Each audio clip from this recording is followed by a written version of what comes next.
Hi guys, this is Katie Pemberton over at the Waterfowl Wife, and today I'm going to show you how to make a reverse canvas. So let's go ahead and go into what supplies you need to make this reverse canvas. So I have a canvas, the design I decided to put on that, my Cricut supplies like scissors and a weeding tool. Then I have the Cricut mat to actually cut the design out on. Then I have some gloves so that I don't get stain on my hands. A needle nose pliers, and then not pictured is a flathead screwdriver, and that's to get the staples out. Then I have the stain, which I will put on with the shirt that's pictured there. It's just an old shirt I don't need. I also have a mat to put over my craft table so it doesn't get dirty or get stain on it. Then I have a stapler that I just bought from Walmart, a Cricut Easy Press, the Cricut Easy Press mats, and then I show a towel as well that you could use interchangeably with the mats.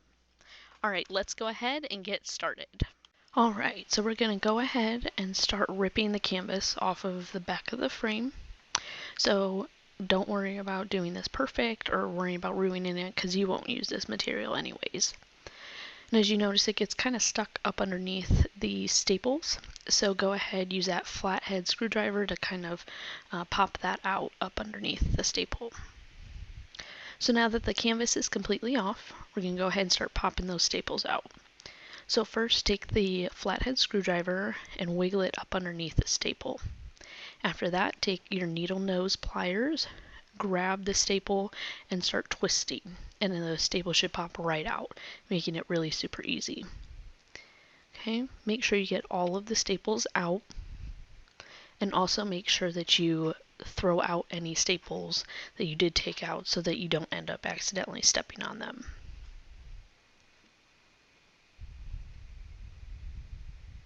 Now we're going to go ahead and start staining, painting, whatever you would like to do to your frame. I decided to stain mine with Minwax Dark Walnut. So you want to make sure that you get every crevice and every little part that's going to be shown when you actually are displaying your design. So make sure you get it all inside those edges and also on the outside edges as well.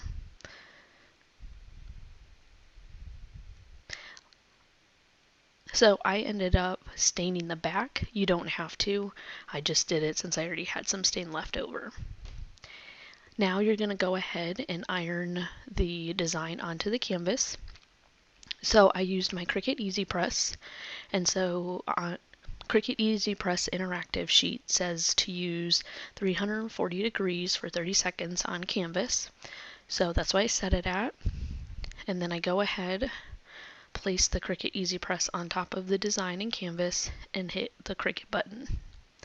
So it's not a huge deal to have the design perfectly in the middle or anything like that because you'll be able to center it when you actually put it on the frame. Also, you'll notice that the temperature drops during this project. That's okay, it still works and it was completely fine. Also remember that I used the Cricut Easy Press. You can use an iron. I chose this just because it's easier, it's small, and it's got nice even heat. Okay, so then go ahead and lift the Easy Press off. And I like to make sure my project's cooled a little bit, so a lot of times I'll shake it out a little, kind of cool it down. Now go ahead and pull that clear layer off, and your design should then stick to the actual canvas. Alright, now we're going to go ahead and take that canvas and attach it to the back of that frame that we stained earlier. So I'm not real particular on it having to be exactly center, so I just used my thumbs to roughly see if it's in the middle where I want it, and adjust as needed.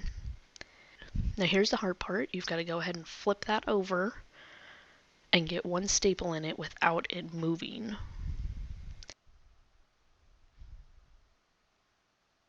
Now I chose to do one staple. You can see I thought about doing a second one, but it's much easier if you just keep one staple in so that you can adjust if you need to, and then you can make that canvas nice and tight. So it's still in the same spot. I double check real quick, again roughly where I'd like it. So I make sure to pull that canvas as tight as I can as I flip it over, and then holding it down with my hands. and then I place one more staple on that side. I double check again before I go any farther, and yep, it's about where I want. So now I repeat where I'm pulling the canvas, keeping it tight, and then adding more staples as I go. Make sure you get as many as possible on there to keep it nice and tight and not any sagging. And don't forget the corners as well. Now I go ahead and cut off that extra fabric that we don't need. I just do a general cut, and then you can see I start trimming after that to make sure that you can't see the canvas from the front. And then you could put a back on this if you're going to sell it to make it look nicer, and you could also put a hanger as well if you're going to hang it up on a wall. Lastly, I made sure to hammer in those staples so they're nice and tight, and then your design is all set to display and place anywhere you would like in your house. Thank you again for watching our video on how to make your own reverse canvas.